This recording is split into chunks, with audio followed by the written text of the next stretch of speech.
Hello दोस्तों, स्वागत है आप सभी का हमारे यूट्यूब चैनल इंडियन क्लासे में। दोस्तों, आज के इस वीडियो में कक्षा 12 के हिंदी के पूरे बुक के महत्वपूर्ण प्रश्न आज के इस वीडियो में बताएंगे। दोस्तों, अगर आप भी क्लास 12th में हैं और हिंदी यूपी बोर्ड 2024 की तैयारी कर रहे हैं तो आज के इस वीडियो में पूरे बुक के जितने भी महत्वपूर्ण प्रश्न है कि आप सबको कौन कौन से टॉपिक पढ़ेंगे, कौन कौन से टॉपिक में कितना नंबर मिलेगा और कम ही समय में ज़्यादा तैयारी कैसे बनाएंगे, आज के इस वीडियो में पूरा डिटेल बताए हैं। दोस्तों, आज का यह वीडियो आप सबके लिए महा मैराथन होने वाला है, क्योंकि आज के इस वीडियो में 100 में 100 क्लियर करवाएंगे, ठीक ना। और आप सबके लिए पूरे बुक के जितने भी महत्वपूर्ण प्रश्न हैं, जितने भी बोर्ड एग्जाम में पूछे जाने वाले प्रश्न हैं, आप सबको आज की इस वीडियो में पूरा डिटेल जानकारी देंगे, ठीक ना। तो जो दोस्तों महत्वपूर्ण प्रश्न है, ठीक ना, तो आप सबको बता दें, जो कक्षा 12 का हिंदी का पेपर होता है वो 2 खंडों में होता है, एक खंड क एक खंड ख, ठीक ना। खंड क दोस्तों 50 नंबर का होता है, ठीक ना। 50 नंबर खंड क पूरा सॉल्व करने पर 50 नंबर मिलेंगे और खंड ख भी सॉल्व करने पर 50 नंबर मिलेंगे, 100 नंबर, ठीक ना। तो पहला जो प्रश्न आता है दोस्तों बहुविकल्पी प्रश्न, ठीक ना। 10 प्रश्न पूछे जाते हैं और 10 नंबर आपको मिलता है। तो आप सब सोचेंगे कि बहुविकल्पी प्रश्न कहाँ से याद करेंगे, तो आप सबको बता दें, बहुविकल्पी प्रश्न की कोई लिमिट नहीं होती, कोई सीमा नहीं होती कि कहाँ से पूछा जा सकता। आप जितने कवि, कवयित्री, लेखक, लेखिका का साहित्यिक परिचय याद कीजिएगा, उनकी रचनाओं को याद कर लीजिएगा। और आप सबके लिए 2 वीडियो बना दिए हैं बहुविकल्पी प्रश्न, महत्वपूर्ण बहुविकल्पी प्रश्न का। डिस्क्रिप्शन में लिंक मिल जाएगा, आप वहां से जाकर देख लीजिएगा। आप सबको अभी पूरा आप सबको पेपर सॉल्व करके बताएंगे, बहुविकल्पी आप सबको वीडियो देख लेना है, ठीक ना।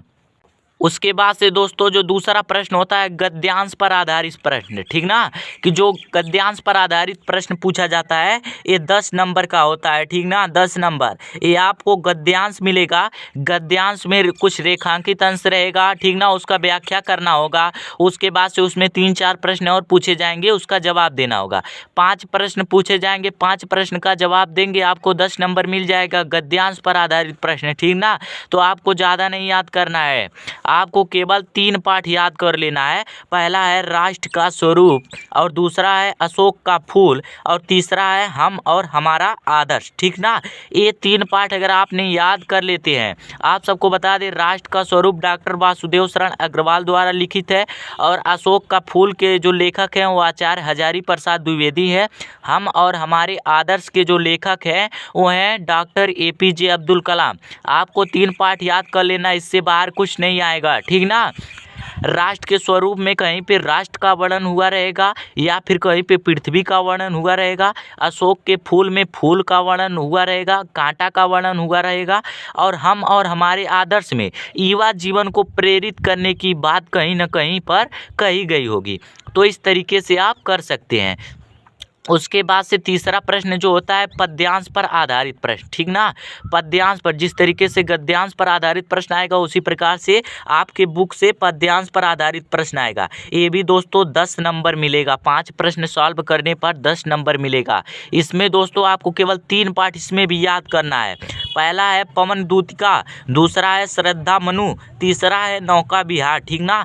आपको पहला है पवन दूतिका, इसमें पवन का, राधा का वर्णन हुआ रहेगा। श्रद्धा मनु है, फिर नौका विहार, जैसे नौका विहार हो गया तो इसमें नाय का फिर बिहार का मतलब वर्णन हुआ रहेगा। आप सबको रेखांकित अंश की जो व्याख्या पूछा जाएगा ना, उसको जब आप पढ़ेंगे तो उसमें कहीं ना कहीं पाठ का वर्णन दिख जाएगा।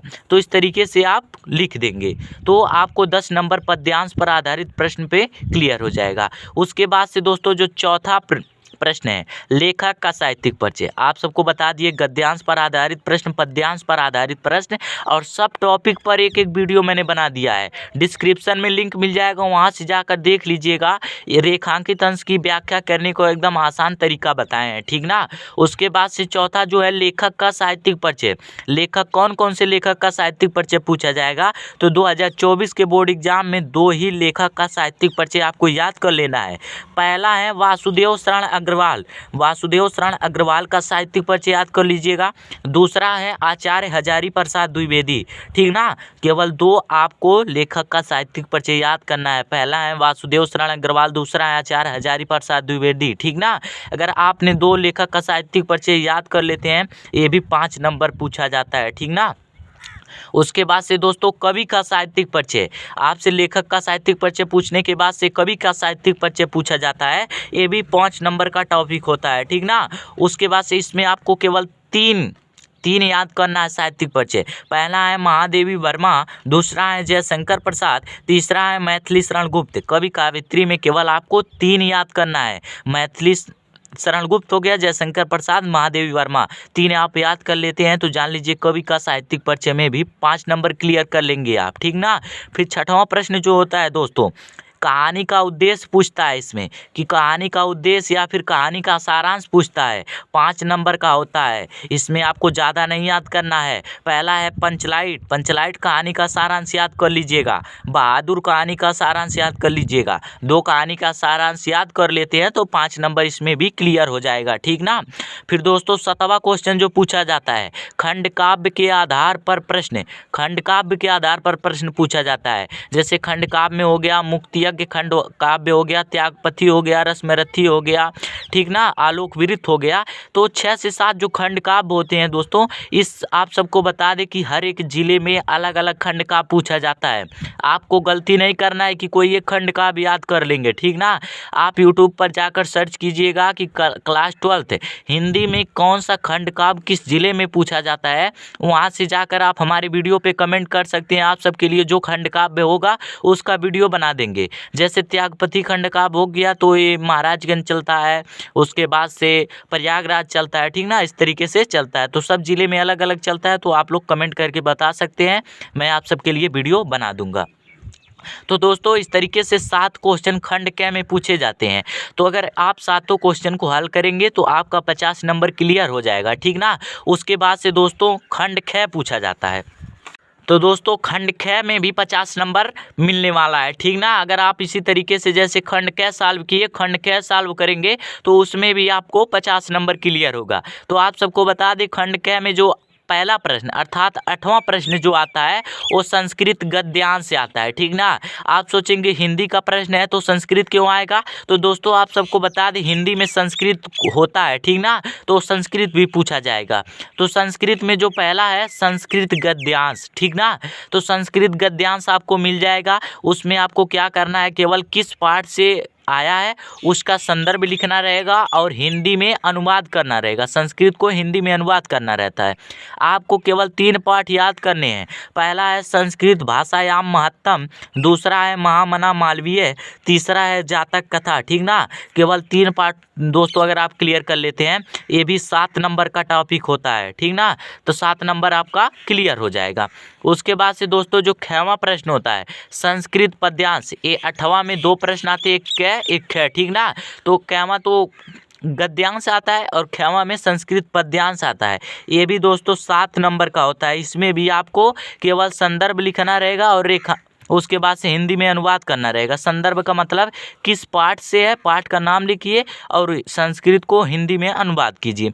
आपको 2 पाठ केवल याद करना है, एक है सुभाषित रत्नानी, दूसरा है महामना मालवीय, ठीक ना। 2 पाठ याद करते हैं तो 7 नंबर क्लियर करते हैं। अगर आप याद नहीं करेंगे तो नंबर कहाँ से मिलेंगे, इसलिए अभी भी टाइम है, अभी भी पढ़ सकते हो, ठीक ना। महत्वपूर्ण टॉपिक केवल आपके लिए पढ़ने के लिए समय बचा है। अगर आप इस समय का सदुपयोग करेंगे और महत्वपूर्ण टॉपिक पढ़ेंगे तो आप भी 100 में 95 मार्क ला सकते हैं, ठीक ना। तो दोस्तों 9वां प्रश्न होता है जो वो होता है मुहावरा पूछता है कि इसका वाक्य प्रयोग कीजिए, उसके बाद से अर्थ भी लिखिए, ठीक ना। तो मुहावरा 2 नंबर का होता है, ठीक ना। तो मुहावरा 2 नंबर, जैसे मान लीजिए ऊँट के मुंह में जीरा, इस तरीके से पूछ लिया, तो इसका जब अर्थ लिखेंगे कि ज़्यादा आवश्यकताओं के लिए कम देना, इसका अर्थ हो जाएगा वाक्य प्रयोग कर देना है, ठीक ना। तो आप सबके लिए मुहावरा का एक वीडियो बना दिए, वहाँ से जाकर देख लीजिएगा। फिर 10वां क्वेश्चन दोस्तों अपठित गद्यांश आएगा। आप सबको बता दें कि जिस तरीके से इंग्लिश के पेपर में अनसीन पैसेज आता है तो उसी प्रकार से हिंदी के पेपर में अपठित गद्यांश आएगा, ठीक ना। ये 5 नंबर का अपठित गद्यांश होता है। इसके पहले संधि विच्छेद पूछता था, उसके बाद से विभक्ति पहचानने को पूछता था, लेकिन वो टॉपिक कट गया है। अपठित गद्यांश पूछा जाएगा जो कि 5 नंबर का होता है, ठीक ना। उसके बाद से दोस्तों जो 11वां प्रश्न है, शब्दों का सही चयन करने के लिए पूछता है। शब्दों का सही चयन ये 8 नंबर का टॉपिक होता है। इसमें जैसे हो गया, अनेक शब्दों के लिए एक शब्द लिखिए, एक शब्द के 2 अर्थ लिखिए, ठीक ना। उसके बाद से 2 अर्थ 2 आपको शब्द दिखेगा, उसका अर्थ अलग अलग होगा, उसको लिखना रहेगा, ठीक ना। और वाक्य में मान लीजिए त्रुटि मार्जन है तो उसको सही करना रहेगा। तो इस प्रकार से क्वेश्चन आएंगे, वो 8 नंबर के रहेंगे, ठीक ना। उसके बाद से दोस्तों जो 12वां है, 12वां में आपको कैवां प्रश्न है। जो 12वां में 3 प्रश्न होते हैं, कै ख ग। तो जो पहला प्रश्न होता है उसमें रस पूछा जाता है। तो रस 2 नंबर का टॉपिक होता है। आपको ज़्यादा रस याद करने की ज़रूरत नहीं है, बस आपको 3 रस याद कर लेना है। पहला है श्रृंगार रस, दूसरा है हास्य रस, तीसरा है वीर रस, ठीक ना। अगर आप 3 रस को याद करते हैं तो 2 नंबर क्लियर हो जाएगा।